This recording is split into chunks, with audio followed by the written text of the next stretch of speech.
Kids these days seem to have an insane amount of time commitments.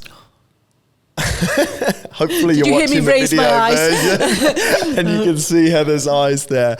I mean, my sister has some young kids and they're coming teenagers now, and you know, rugby practice at 6:30 a.m. and not getting to bed till 9 p.m.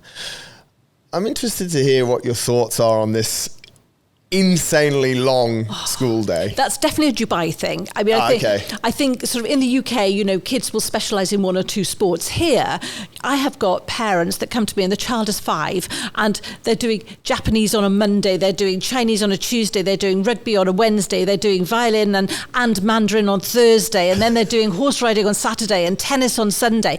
And you're looking at them going, and I will actually say to parents, they have a whole life, your children. And they're looking and going, what do you mean? I said, well, they don't have to learn skiing, karate, tennis, horse riding in their first year of being able to walk. We have a lot of time to work out what they like. And the problem is that you get a lot of dropout then, because the child is doing, you know, all of these activities and they're basically exhausted. And they say, I don't do golf anymore. Of course they do want to do golf, but I'm exhausted, not I don't want to do golf. They've got to be able to specialise in a few things. So I think, yes, the days are very long, but I think also to some extent, children should specialise. You know, you don't need to be throwing tutoring and everything at them at once. There's a point where you say, it's for fun. I think a lot of that is lost.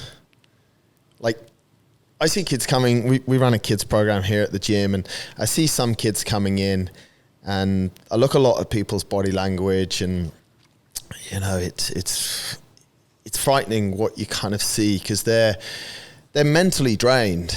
Yeah. Whereas I remember when we would go to sports as kids, it's that fun and that energy and that smile.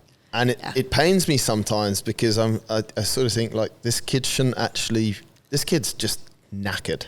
Yeah, I saw there was an article recently, I think maybe yesterday it came out, International Happiness Day, that said this generation of children are far less happy than previous generation.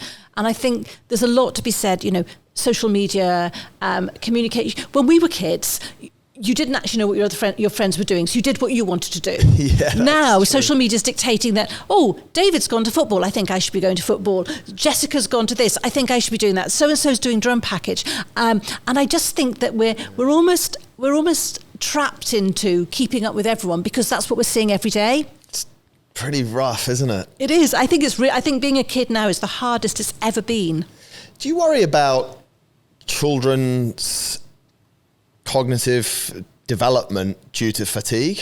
Yes, and they are exhausted. Yes, and so one of my conversations is, we'll get parents come to us and they say, we need 5 hours tutoring a week, and I'm looking at them going, no, you don't. You need 1 hour, and but there's no buts. A child cannot learn faster because you put more into them. They can only learn at a certain speed. So if I teach you for 2 hours, you're going to learn the same as if I teach you for 5 hours. But on those other 3 hours, your child can have fun. Yeah, or sleep. Sleep would be good too. It's funny, because it's exactly the same equation when it comes to health and fitness. People want to get fit and they're like, I'll train 5 times this week. And it's like, okay, show me in your schedule where there's 5 extra hours and how much stress we're actually.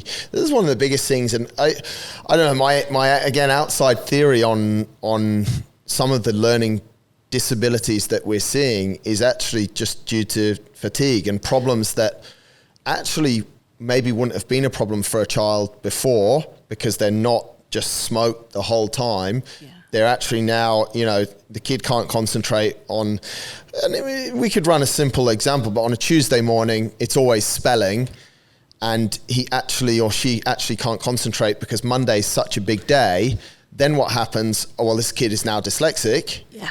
Whereas, I mean, and I know professionally there are certain signs, and tests that can be done, like you said, from the age of 7 or 8, but it's quite risky because of the fatigue we're putting the children under. Oh, totally. And they are, you know, we see students coming to us, they'll say, oh, I fell asleep in my history lesson, or I fell asleep.